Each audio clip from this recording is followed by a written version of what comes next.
Hi students, நான் உங்கள் வெற்றி கேரக்கட்டிலேருந்து கல்யாண்குமார் பேசுகிறேன்.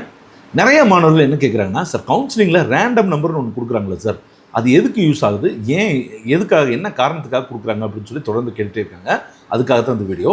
ஆக்சுவலாக வந்து பார்த்தீங்கன்னா, கவுன்சிலிங்கை பொறுத்த வரைக்கும் ஒரே கட் ஆஃப் மதிப்பெண்கள் எடுத்துருக்கக்கூடிய நிறைய மாணவர்கள் இருக்காங்கன்னு வச்சுக்கோங்களேன். உங்களுக்கு புரியுற மாதிரி சொல்கிறேன். இப்போ 199 மார்க் எடுத்து ஒரு 10 பேர் ஸ்டூடெண்ட்ஸ் இருக்காங்க, சரியா?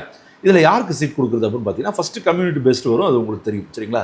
ஒரே கம்யூனிட்டியில் 10 மாணவர்கள் இதே மாதிரி எடுத்துருக்காங்கன்னா அப்போ எப்படி கொடுப்பாங்க அப்படின்னா, ஃபஸ்ட்டு இந்த 10 பேரில் மேத்ஸில் யார் மதிப்பெண்கள் அதிகமாக எடுத்துருக்காங்கன்னு பார்ப்பாங்க, சரியா? அதில் ஒரு 5 ஸ்டூடெண்ட்ஸ் வந்து மேத்ஸில் ஒரே மாதிரி மார்க் எடுத்துருக்காங்கன்னா அடுத்து ஃபிசிக்ஸ் மார்க்கை பார்ப்பாங்க, சரிங்களா? அடுத்தது வந்து அதுலேயும் டை ஆயிடுச்சுன்னா அடுத்து ஆப்ஷனல் சப்ஜெக்ட் வந்து பார்ப்பாங்க, சரிங்களா? அதுலேயும் டை ஆயிடுச்சுன்னா டேட் ஆஃப் பர்த்தில் பார்ப்பாங்க. யாரோட டேட் ஆஃப் பர்த், அதாவது யார் எல்ட்ரோ அவங்களுக்கு சீட் கொடுப்பாங்க, சரியா? இப்போ அதுலேயும் சேம் நம்பராக வந்துருச்சு அப்படின்னா என்ன செய்யறது அப்படின்னு சொல்லி ஒரு விஷயம் வரும் இல்லையா? அந்த ஒரு காரணத்துக்காக தான் ரேண்டம் நம்பர் கொடுக்குறாங்க. இப்போ ரேண்டம் நம்பர் யாருக்கு பெரிய நம்பராக இருக்கோ அந்த நம்பருக்கு கொடுத்துருவாங்க, சரியா? அப்போ இந்த ரேண்டம் நம்பர் எப்படி சார் கொடுக்குறாங்கன்னா, இது ஒரு ஆட்டோமேட்டிக்கலி ஜென்ரேட்டர் நம்பர் தான், ஒரு 10 டிஜிட் நம்பர். ஸோ இது வந்து பர்டிகுலராக இந்த ஸ்டூடெண்ட்க்கு இந்த நம்பர் தான் கொடுக்கணும் அப்படின்லாம் கிடையாது.